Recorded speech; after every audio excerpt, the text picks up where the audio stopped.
नमस्कार। प्रादेशिक समाचार के साथ मैं शीला कुमारी। पहले मुख्य समाचार। प्रधानमंत्री नरेंद्र मोदी ने कहा, कोविड महामारी से निपटने के भारत के प्रयास और उसके टीकाकरण कार्यक्रम दुनिया के सामने एक मिसाल।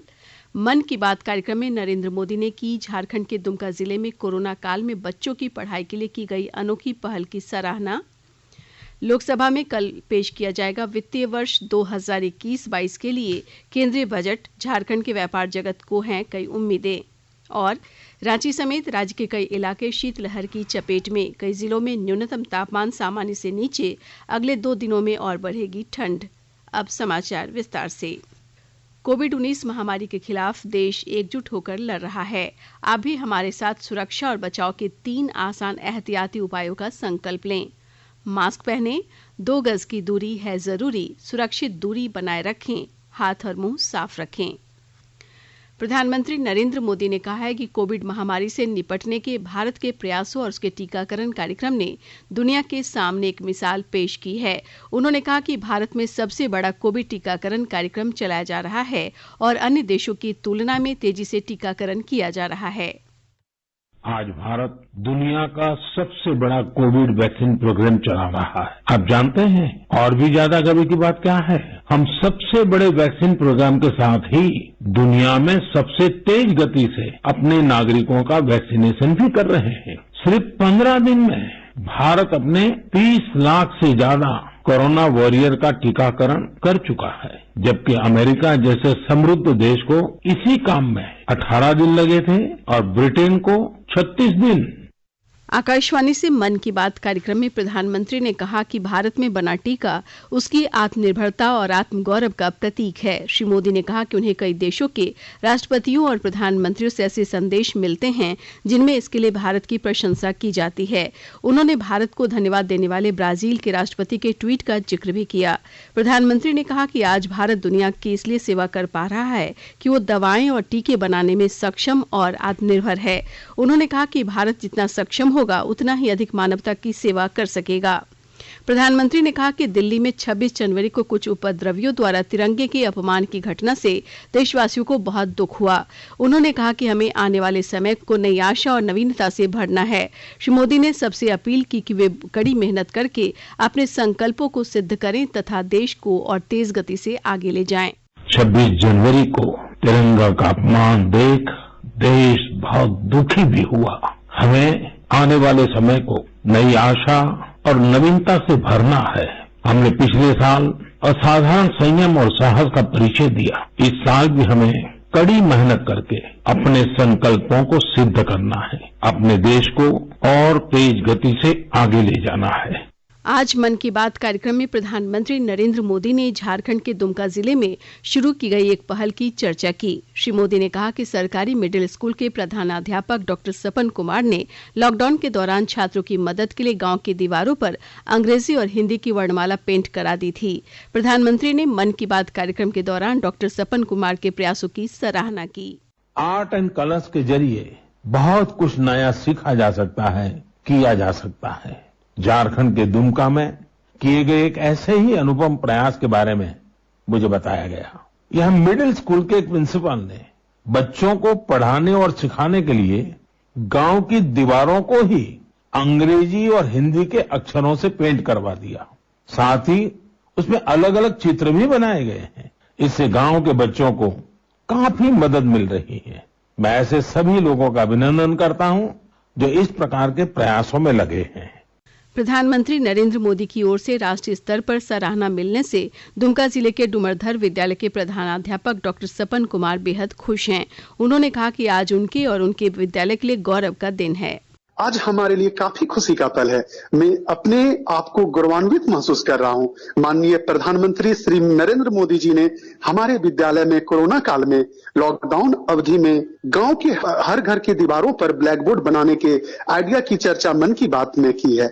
माननीय प्रधानमंत्री जी देश के सुदूर ग्रामीण क्षेत्र में स्थित दुमका जिला के डुमरथर जैसे गांव में हो रहे इनोवेशन का भी इतना ख्याल रखते हैं। इसके लिए मैं अपने सभी अभिभावकों, सभी बच्चों, अपने सभी सहयोगी शिक्षकों और डुमरथर के सभी ग्रामीणों के साथ उनका हृदय से आभार व्यक्त करता हूं। मेरा सपना था कि माननीय प्रधानमंत्री जी तक हमारे कार्य की जानकारी पहुंचे, और आज वह दिन आ गया। सिनेमा और मनोरंजन उद्योग को बड़ी राहत देते हुए केंद्र सरकार ने कल से सिनेमा हॉल को पूरी क्षमता के साथ काम करने की अनुमति दे दी है। केंद्रीय सूचना और प्रसारण मंत्री प्रकाश जावड़ेकर ने बताया कि महामारी के बाद सामान्य स्थिति की ओर लौटने की दिशा में ये राहत महत्वपूर्ण कदम है। मानक संचालन प्रक्रिया में सिनेमा हॉल ऑपरेटरों से ऑडिटोरियम, कॉमन एरिया, प्रतीक्षा क्षेत्रों में हर समय कम से कम 6 फीट की पर्याप्त सुरक्षित दूरी बनाए रखने को कहा गया है। फेस मास्क पहनने और कोविड अनुकूल व्यवहार को भी आवश्यक किया गया है। देश भर में आज पल्स पोलियो अभियान 2021 के तहत बच्चों को पोलियो की खुराक पिलाई गई। झारखंड में 60 लाख बच्चों को पल्स पोलियो की खुराक देने का लक्ष्य रखा गया है। अभियान में 48,000 से ज्यादा स्वास्थ्य कार्यकर्ताओं और आंगनबाड़ी सेविकाओं ने बच्चों को आज पल्स पोलियो की खुराक दी। कल स्वास्थ्य अभिकर्ता घर घर जाकर खुराक पिलाएंगे। राजधानी रांची समेत पूरे राज्य में कोविड-19 टीकाकरण का पहला चरण सफलतापूर्वक चल रहा है। पूरे राज्य में अब तक 40,000 से अधिक लोगों को कोविड के टीके लगाए जा चुके हैं और जानकारी दे रही हमारी संवाददाता। झारखंड में चल रहे कोरोना टीकाकरण अभियान में अब तक 40,721 लोगों ने कोरोना के टीके लगवा लिए हैं। 1 फरवरी से कोरोना से लड़ रहे अग्रिम पंक्ति के कर्मचारियों को भी टीका लगवाने का दूसरा चरण शुरू होगा, जिसमें 2.5 लाख लोगों के टीकाकरण का लक्ष्य रखा गया है। कोरोना टीकाकरण अभियान में दूसरी खुराक को पूरा करने के बाद अंतिम डिजिटल टीकाकरण प्रमाण पत्र जारी किया जाएगा। शिल्पी, आकाशवाणी समाचार, रांची। इस बीच राज्य में कोरोना से स्वस्थ हो रहे रोगियों की संख्या में लगातार इजाफा हो रहा है। अब तक 1,17,000 मरीज कोरोना से स्वस्थ हो चुके हैं और कोरोना की रिकवरी दर 98.61% तक पहुंच गई है। पूरे राज्य में अब मात्र 576 लोग कोरोना संक्रमण का इलाज करा रहे हैं। आकाशवाणी के ताजा तरीन समाचारों के लिए आप हमारी वेबसाइट newsonair.com पर लॉग ऑन कर सकते हैं। ताज़ा समाचार Twitter handle @AIR news alerts और Facebook page All India Radio news पर भी उपलब्ध है। आप प्रादेशिक समाचार एकांश के ट्विटर हैंडल @AIR न्यूज_रांची और Facebook page AIR news Ranchi के अलावा YouTube channel AIR news Ranchi पर भी हमारे बुलेटिन सुन सकते हैं।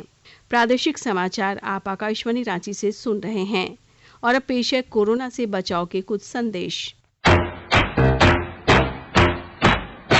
चलो मिलकर एक शुरुआत करें, चलो एक फैसला आज करें, मास्क नहीं तो टोकेंगे, कोरोना को रोकेंगे, चलो एक इरादा करते हैं, चलो एक इरादा करते हैं, मास्क नहीं तो टोकेंगे, कोरोना को रोकेंगे।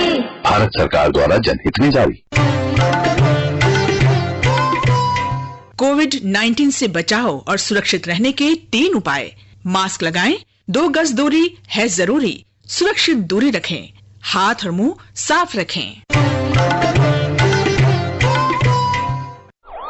हर साल लाखों लोग सड़क दुर्घटनाओं की वजह से अपनों से दूर हो जाते हैं। इस 18 जनवरी से 17 फरवरी नेशनल रोड सेफ्टी मंथ में आइए हम संकल्प लें कि सड़क पर पैदल चलते हुए 2 व्हीलर या 4 व्हीलर ड्राइव करते समय ट्रैफिक के इन नियमों का पालन अवश्य करें। जेब्रा क्रॉसिंग का इस्तेमाल करें। गाड़ी चलाते समय ओवर स्पीडिंग ना करें। अपनी गाड़ी मोड़ते समय ब्लिंकर्स का इस्तेमाल अवश्य करें। 2 पहिया वाहन चलाते समय मोबाइल का इस्तेमाल करना दंडनीय अपराध है। 18 साल से कम उम्र के बच्चों को मोटरसाइकिल या कार चलाना गैर कानूनी है। आपके बच्चों की सुरक्षा की जिम्मेदारी आपकी है। छोटी उम्र में गाड़ी देकर बच्चों के जीवन को खतरे में न डालें। कार चलाते समय सीट बेल्ट का और 2 पहिया वाहन चलाते समय हेलमेट का इस्तेमाल जरूर करें। सड़क दुर्घटना में घायल होने वाले किसी भी व्यक्ति की यथासंभव सहायता करें। अपने सामाजिक दायित्व का पालन करते हुए उन्हें प्राथमिक उपचार देकर जल्द से जल्द अस्पताल ले जाएं। परिवहन विभाग, झारखंड सरकार द्वारा जनहित में प्रसारित। हर साल लाखों लोग सड़क दुर्घटनाओं की वजह से अपनों से दूर हो जाते हैं। इस 18 जनवरी से 17 फरवरी नेशनल रोड सेफ्टी मंथ में आइए हम संकल्प लें कि सड़क पर पैदल चलते हुए 2 व्हीलर या 4 व्हीलर ड्राइव करते समय ट्रैफिक के इन नियमों का पालन अवश्य करें। जेब्रा क्रॉसिंग का इस्तेमाल करें। गाड़ी चलाते समय ओवर स्पीडिंग ना करें। अपनी गाड़ी मोड़ते समय ब्लिंकर्स का इस्तेमाल अवश्य करें। 2 पहिया वाहन चलाते समय मोबाइल का इस्तेमाल करना दंडनीय अपराध है। 18 साल से कम उम्र के बच्चों बच्चों को मोटरसाइकिल या कार चलाना गैर कानूनी है। आपके बच्चों की सुरक्षा की जिम्मेदारी आपकी है। छोटी उम्र में गाड़ी देकर बच्चों के जीवन को खतरे में न डालें। कार चलाते समय सीट बेल्ट का और दोपहिया वाहन चलाते समय हेलमेट का इस्तेमाल जरूर करें। सड़क दुर्घटना में घायल होने वाले किसी भी व्यक्ति की यथासंभव सहायता करें। अपने सामाजिक दायित्व का पालन करते हुए उन्हें प्राथमिक उपचार देकर जल्द से जल्द अस्पताल ले जाएं। परिवहन विभाग, झारखंड सरकार द्वारा जनहित में प्रसारित।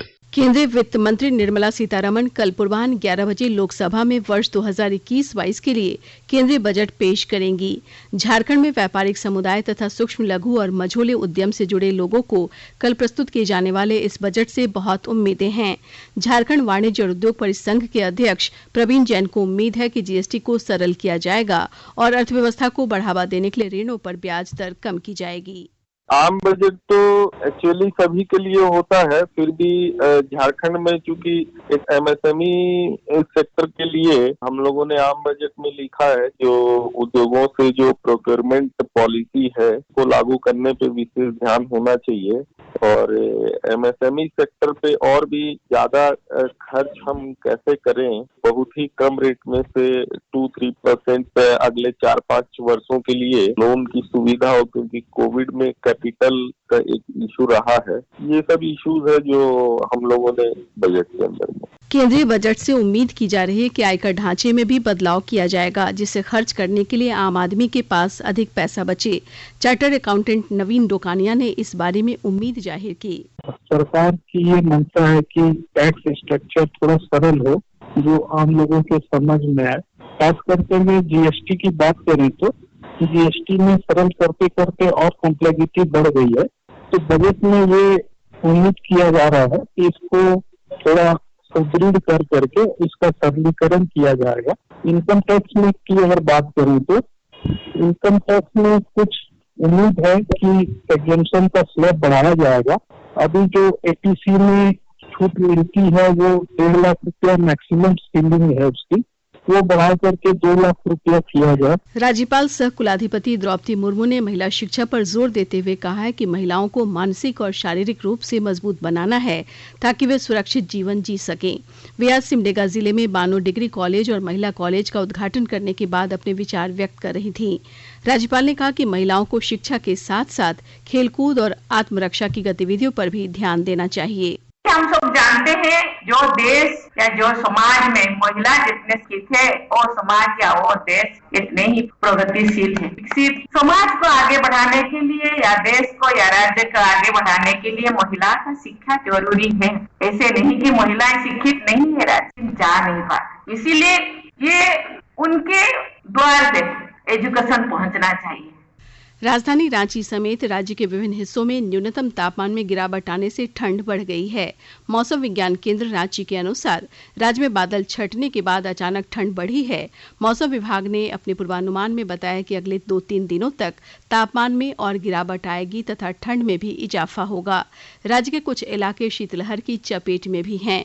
मौसम विभाग ने कल रांची, पलामू, गढ़वा, चतरा, कोडरमा, लातेहार, लोहरदगा, रामगढ़ और गिरिडीह में कहीं कहीं शीतलहर चलने का अनुमान भी व्यक्त किया है। कृषि सुधार कानूनों के खिलाफ गोड्डा जिले से आज ट्रैक्टर यात्रा शुरू की गई। राज्य के कृषि मंत्री बादल और विधायक प्रदीप यादव के नेतृत्व में शुरू हुई ये यात्रा 70 किलोमीटर की दूरी तय कर देवघर तक गई। यात्रा शुरू करने से पहले मंत्री बादल ने सिद्धू कान्हू और महात्मा गांधी की प्रतिमा पर माल्यार्पण किया। प्रधानमंत्री नरेंद्र मोदी ने कहा है कि स्वामी विवेकानंद भारत को एक ऐसी सांस्कृतिक चेतना के रूप में देखते थे जो सदियों से जीवंत बनी हुई है। वो देश को एक राजनीतिक या भौगोलिक इकाई से परे एक जागृत भारत बनाना चाहते थे। प्रधानमंत्री आज वीडियो कॉन्फ्रेंस के माध्यम से प्रबुद्ध भारत पत्रिका की 125वीं वर्षगांठ के अवसर पर आयोजित समारोह को संबोधित कर रहे थे। अंत में मुख्य समाचार एक बार फिर। प्रधानमंत्री नरेंद्र मोदी ने कहा, कोविड महामारी से निपटने के भारत के प्रयास और उसके टीकाकरण कार्यक्रम दुनिया के सामने एक मिसाल। मन की बात कार्यक्रम में नरेंद्र मोदी ने की झारखंड के दुमका जिले में कोरोना काल में बच्चों की पढ़ाई के लिए की गई अनोखी पहल की सराहना। लोकसभा में कल पेश किया जाएगा वित्तीय वर्ष 2021-22 के लिए केंद्रीय बजट। झारखंड के व्यापार जगत को हैं कई उम्मीदें। और रांची समेत राज्य के कई इलाके शीतलहर की चपेट में। कई जिलों में न्यूनतम तापमान सामान्य से नीचे। अगले 2 दिनों में और बढ़ेगी ठंड। इसके साथ ही आकाशवाणी रांची से प्रादेशिक समाचार का ये बुलेटिन समाप्त हुआ। नमस्कार। घर में रहिए, सुरक्षित रहिए और सुनते रहिए आकाशवाणी।